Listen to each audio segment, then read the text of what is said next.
নমস্কার, মেডিকেল মাইন্ডসের সবাইকে স্বাগত।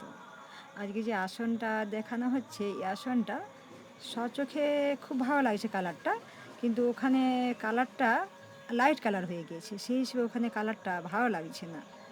ওখানে টিয়া পাখি রঙটা এবং গোলাপি কালারটা খুব হালকা রঙ হয়ে গেছে, সেই হিসেবে কালারটা একটু মিলছে না। আজকে মেয়ে কমপ্লিট করলো, কমপ্লিট করে আমাকে দেখাতে এসেছে, সেই হিসেবে ভাবলাম আজকে একটা ভিডিও শেয়ার করে দিই আপনাদের কাছে। যেহেতু আগের ভিডিওতে বলেছিলাম যে এটা কমপ্লিট হলে একটা ভিডিও শেয়ার করবো আপনাদেরকে, সেই হিসেবে আজকে শেয়ার করছি। দেখুন কেমন লাগছে ঠাকুরের আসনটা।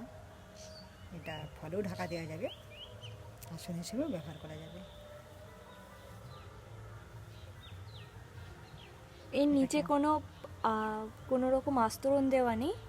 এটা এরকমভাবেই ইউজ করতে পারবেন, আবার কাপড় দিয়েও ইউজ করতে পারবেন নিচে, যেরকম আসন সেলাই হয় আসনের মতো ইউজ করতে পারবেন। আসনে যেমন কুচি হয় চারধারে, ওইটা লাগানোর দরকার নেই, কারণ এটা তো উলে।